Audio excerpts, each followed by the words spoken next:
Hey everyone, and welcome to the classroom. Today, we're talking about these bad boys right here. We're talking about comic books. It's alright to be afraid, David. Because this part won't be like a comic book. Real life doesn't fit into little boxes that were drawn for it. Who are you? Quiet as I, Seance Dog. Fight fire with fire. Fight evil with magic. Hey everybody, welcome back. Issues of Sal. I'm Ethan. I'm Ben. As we wind down the end of 2024. Oh, I've wasted my life. Now guys, I know I talk a lot about comic book movies and comic book shows and comic book video games, also sometimes anime, but today I'm talking about comic books. Like, the ones you have to read. Now, I know what you're thinking. Fuck books. Books are for pussies. No. Go hit the gym. And normally, I actually do agree. But comic books over the past 20 or so years have slowly risen up the cultural echelon by association. More and more comic book movies, TV shows, video games have risen the status of comic books and their characters. But that hasn't always bled over into the actual comic book part. I'm reminded of something the philosopher Cosmonaut Marcus once said. It's sad, but it's true. People don't like to fucking read, okay? But over the past few years, past year especially, DC and Marvel have done a legitimately good job raising the status of their physical comic book media, both new and old. Marvel has their new Ultimate Universe, DC has their new Absolute line of comics. DC has the Compact Comics, while Marvel has Marvel Premier Collection. Absolute Batman is an industrial fridge who fights crime with the support of his alive mommy. Ultimate Spider-Man is a story about missed, even stolen potential. Absolute Wonder Woman is a dark, beautiful epic that is going to impact the character for the next century of storytelling. And Ultimate X-Men by Peach Momoko is one of the most artistically incredible things Marvel has put out since Marvels.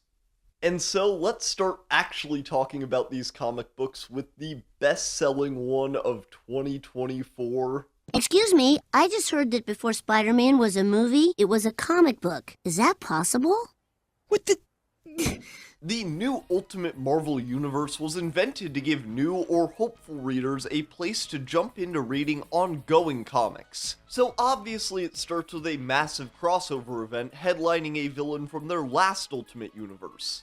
But luckily, the Maker and his Maker Nations are not super important for understanding the story of the new Ultimate Spider-Man. All you need to understand is that this is a story about a Spider-Man who had his life stolen from him before it really began. Far worse than being saddled with incredible responsibility, he has been cursed with an overwhelming sense of mediocrity, while still having a super hot rich wife and actually cool kids. How did that happen, Peter? Jonathan Hickman and Marco Cicchetto on the story and art respectively have done an incredible job breathing new radioactive life into this character. This is the second coming.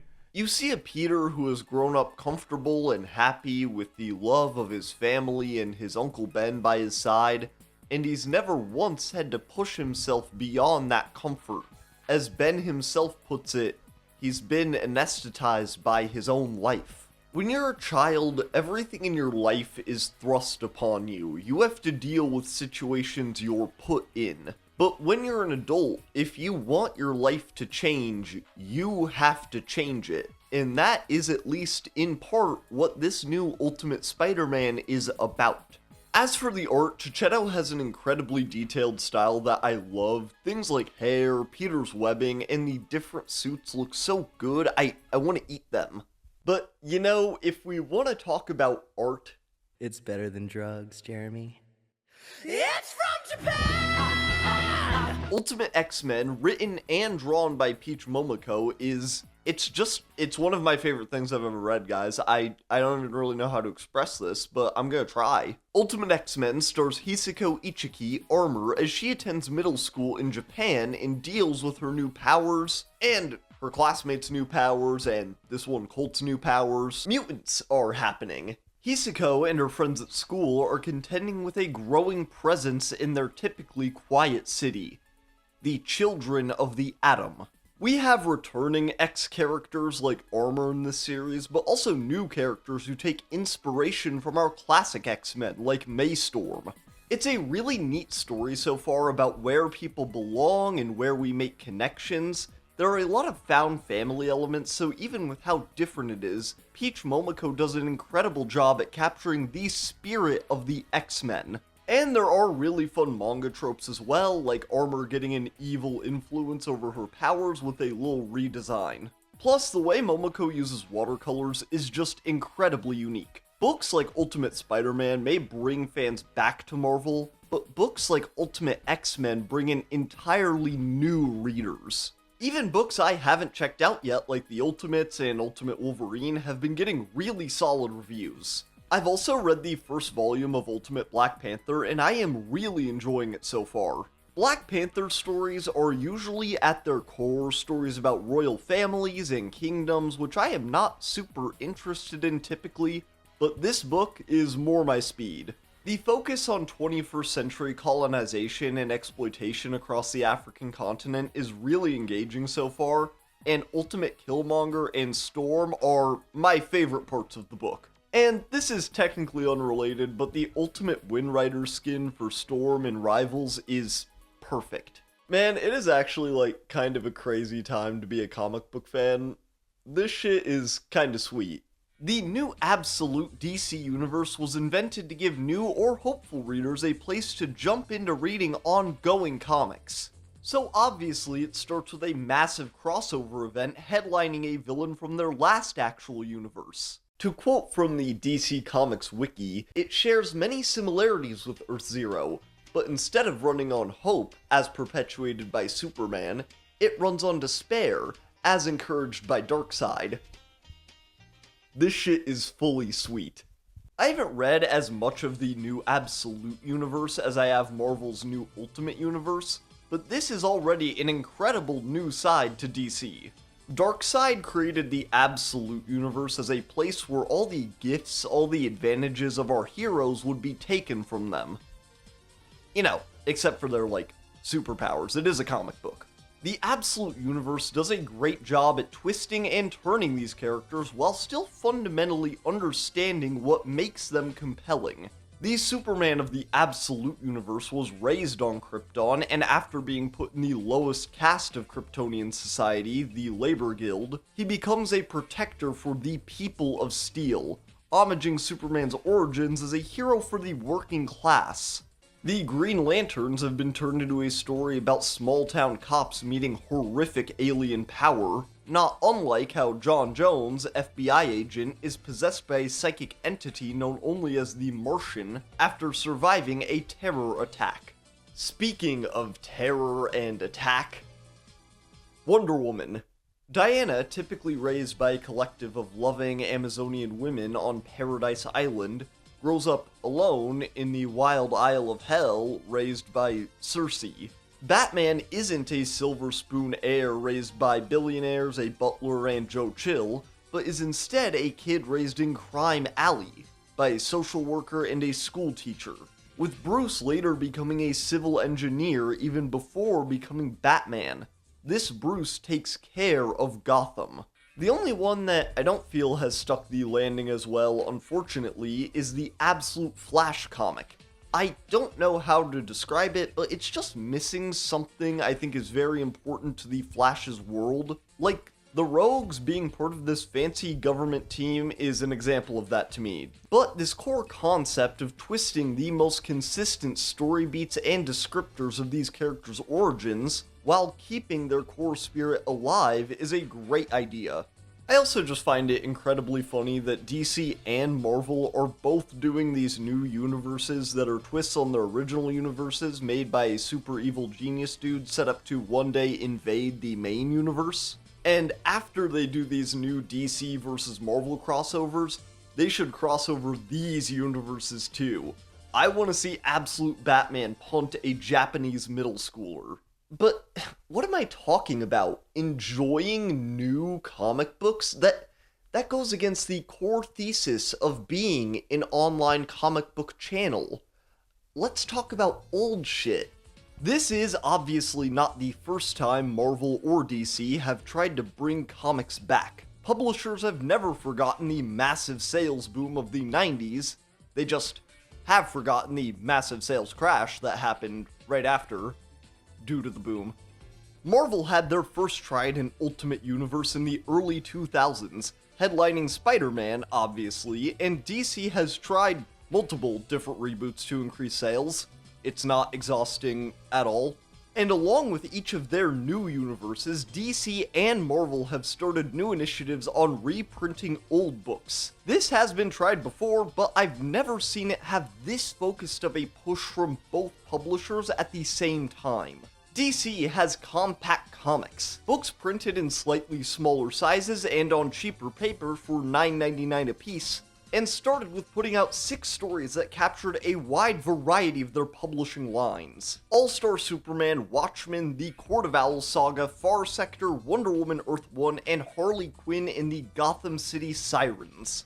Since then, they've already published more compact comics, both old and more modern, and still with a wide variety of style and genre. Kingdom Come, American Vampire, Trail of the Catwoman, Deceased, even republishing stupid garbage like Brian Azzarello's Joker and Batman Hush. And by the time 2025 is over, DC's compact comics will be a 25-book collection, including V for Vendetta, DC The New Frontier, The Authority, Static Shock, and probably the weirdest pick, We 3 by Morrison and Quitely, the team behind All-Star Superman. Marvel is making 4 premiere collections. And don't get me wrong, these are 4 very solid picks for the premiere treatment. Daredevil Born Again, The Winter Soldier, Black Panther, A Nation Under Our Feet, and Fantastic Four Solve Everything. And don't get me wrong once again, these are 4 great picks for a premiere collection, but it's 4 comic books. That's not very many. They've announced they'll be doing 3 more by the end of 2025, some of Matt Fraction's Hawkeye, Old Man Logan, and Civil War, likely Sans tie-ins and the whole Reconstruction era and the like. This is better, obviously. 4 is bigger than 7, that's the kind of stuff you learn at YouTube University, but this just isn't enough. With the premiere collections being a little more expensive than the compact comics at $14.99 a piece, but being bigger and having better paper quality, I consider them to be equal products. And I would love to experience more of these classic Marvel stories in this easy, cheaper way, in exchange for $14.99 a piece, of course, but Marvel just isn't letting me. I want to give them my money and they're not taking it.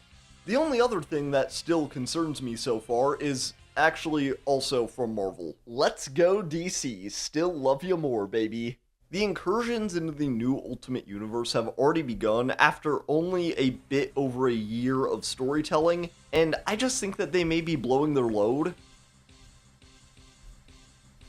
Shane, put a cum joke in here later, a cum joke. And obviously, I couldn't end this video without giving my suggestions for what DC and Marvel should each do for their respective collections.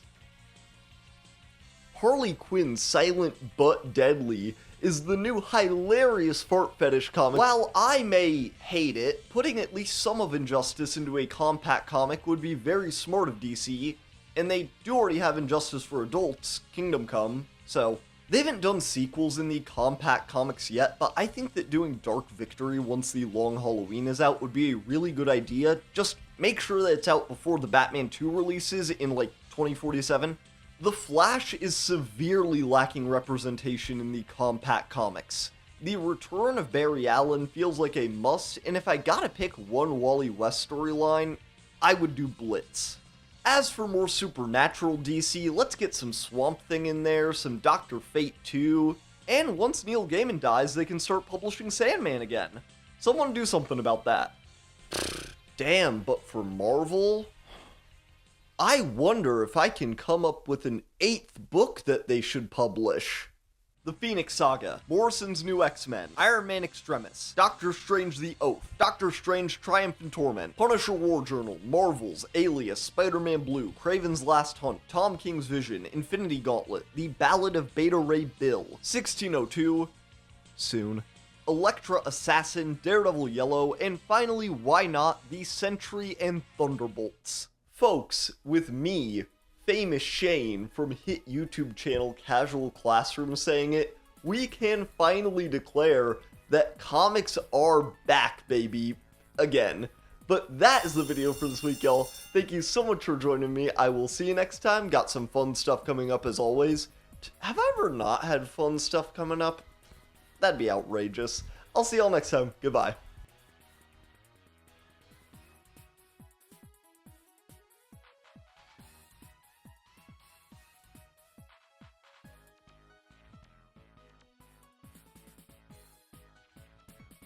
Hey everyone, thank you so much for joining me as always. If you made it to this point, a double thank you so much.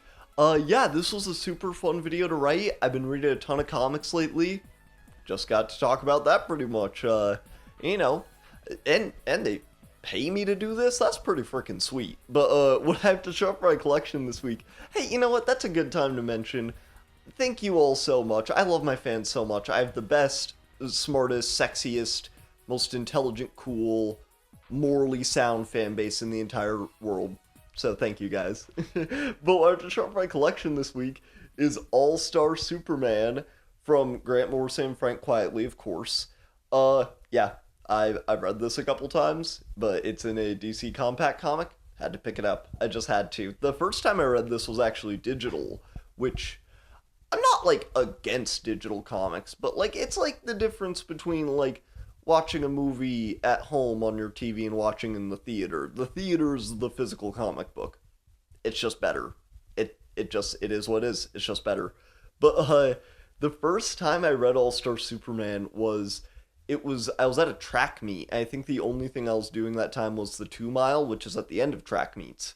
And so I was just sitting around the whole time, and I had the, like, DC app. I was like, I'm gonna read All-Star Superman. And, like, it's crazy that, like, before I ran a race, I was just like, what if I changed my life really quickly?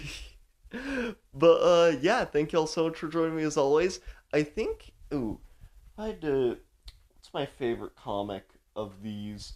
You know, I think my favorite one overall, like, I think the best one was probably Kingdom Come, but I think my favorite, like, the one that I didn't expect to love as much as I did was probably Harley Quinn and the Gotham City Sirens. That was a great time.